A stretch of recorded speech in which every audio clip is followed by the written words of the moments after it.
We ask that all delegates please take their seats as we prepare to begin the formal program. Thank you, Alex. Thank you very much. It gives us immense pleasure to welcome the Honorable Chief Minister, Government of Andhra Pradesh, Sri Nara Chandrababu Naidu Garu, Sri Ashwini Vaishnav Garu, Honorable Minister of Railways, Information and Broadcasting, Government of India, Sri Ram Mohan Naidu Garu, Honorable Minister of Civil Aviation, Government of India, Honorable Minister of State, Dr. Pemasani Chandrasekhar Garu, Honorable Minister of State, Sri Bhupati Raju Srinivas Verma Garu, Sri Nara Lokesh Garu, Honorable Minister for Technology, Electronics, Communications, Real-Time Governance and Human Resources, Government of Andhra Pradesh, Honorable Minister from the State of Andhra Pradesh, Members of Parliament, Members of Legislative Assemblies, Sri Bikash Kohli, Vice President, Google Global Infrastructure, Sri Jeet Adani, Sri Rakesh Mittalji, Sri Karan Adani, a warm welcome to all the esteemed dignitaries. Namaskaram and welcome to Visakhapatnam.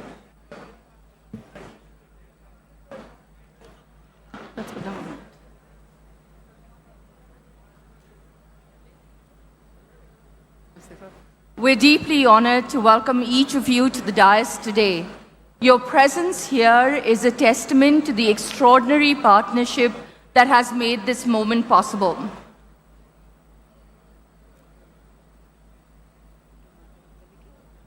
Yeah, we'll go to the song.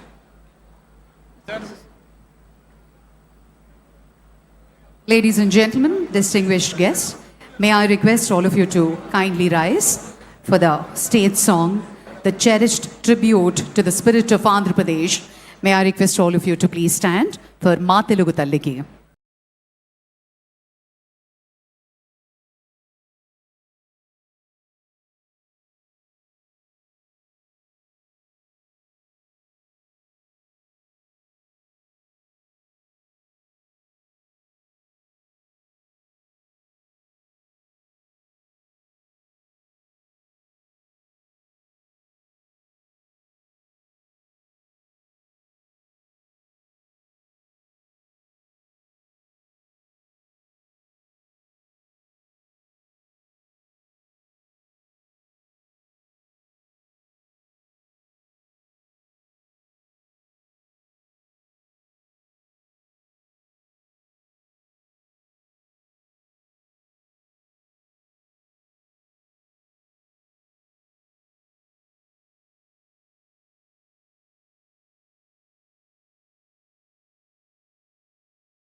What a fitting way to begin. This morning, as we break ground in the heartland of Andhra Pradesh, that spirit you just heard is exactly what we are here to build for today. It is my great honour now to invite a leader who has been a steadfast champion of this region's development and whose constituency will be amongst the first to feel the benefits of what we're building here today. Please welcome Sri Ganta Srinivasrao Garu to the podium for our welcome address.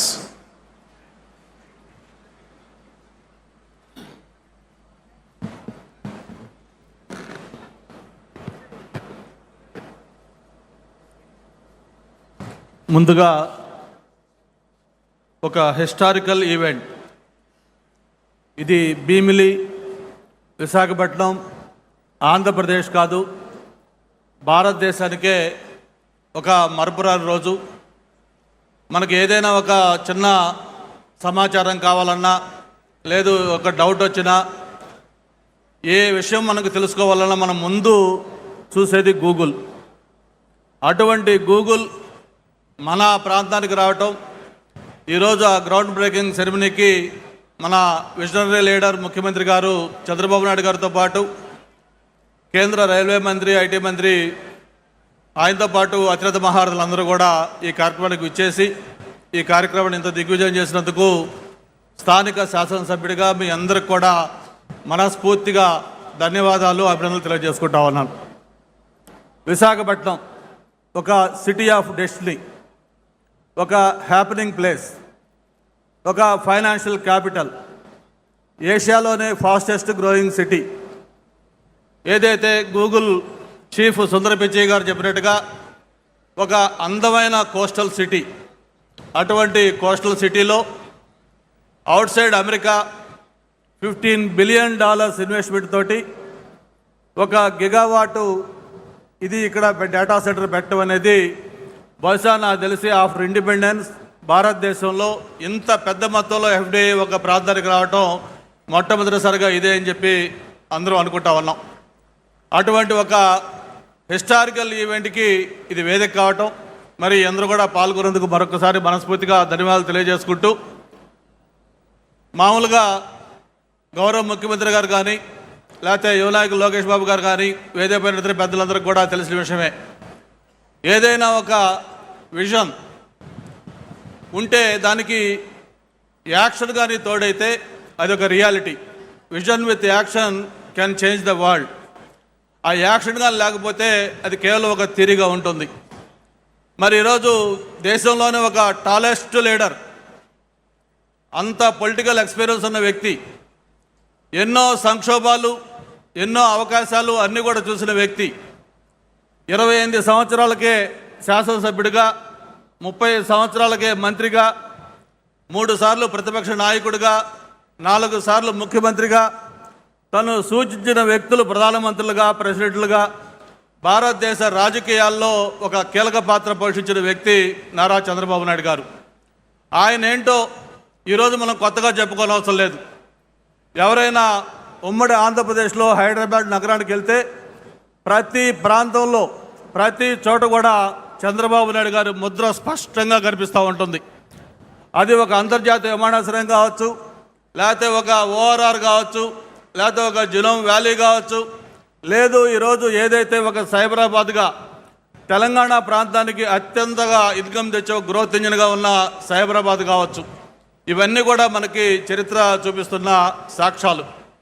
మరి నాకు తెలిసిన చాలామంది మిత్రులు అడుగుతూ ఉన్నారు, ఏంటి ఆంధ్రప్రదేశ్లో ఈ లాస్ట్ 20 monthsలో చేంజ్ ఏమవుతుంది, ఎందుకు ఈ మార్పు జరుగుతూ ఉంది? భారతదేశానికి ఏదైనా ఇన్వెస్ట్మెంట్స్ వస్తే గతంలో మహారాష్ట్ర, తమిళనాడు, గుజరాత్, లేకపోతే తెలంగాణ లాంటి ప్రాంతాలకు వెళ్ళాయి. కొత్తగా ఎందుకు ఈ 20 నెలల్లో ఎవరన్నా వస్తే ఆంధ్రప్రదేశ్ చూస్తున్నారంటే ఇక్కడ జరిగిన మార్పు 20 నెలల్లో ఒకటే, ఒక సమర్థవంతమైన నాయకత్వం, చంద్రబాబు నాయుడు గారి నాయకత్వంలో ఆంధ్రప్రదేశ్లో ప్రభుత్వం ఏర్పడటం, దానికి ఒక స్పీడ్ ఆఫ్ డూయింగ్ బిజినెస్లో ఎంతో ముందుకు తీసుకెళ్తున్న లోకేష్ గారి దీన్ని తోడు కావడంతో మరి భారతదేశానికి వచ్చే పెట్టుబడులు ₹100 వస్తే అందులో 25% కేవలం ఆంధ్రప్రదేశ్కి వస్తూ ఉన్నాయి. అయితే ఇక్కడ శాసనసభ్యుడిగా నాకు సంతోషం ఏంటంటే ఏదైతే ఆంధ్రప్రదేశ్కి వస్తూ ఉన్నాయో అందులో 30% అగైన్ విశాఖపట్నానికి, ఎస్పెషలీ భీమిలికి వస్తూ ఉన్నాయి. ఐటీ కానీ, టూరిజం కానీ, లేకపోతే హౌసింగ్ కానీ, ఎనీథింగ్ మొత్తం చూసుకుంటే ఈ ప్రాంతానికి వస్తూ ఉన్నాయి. ఇది ఒక గ్లోబల్ హబ్గా మారిపోతూ ఉంది.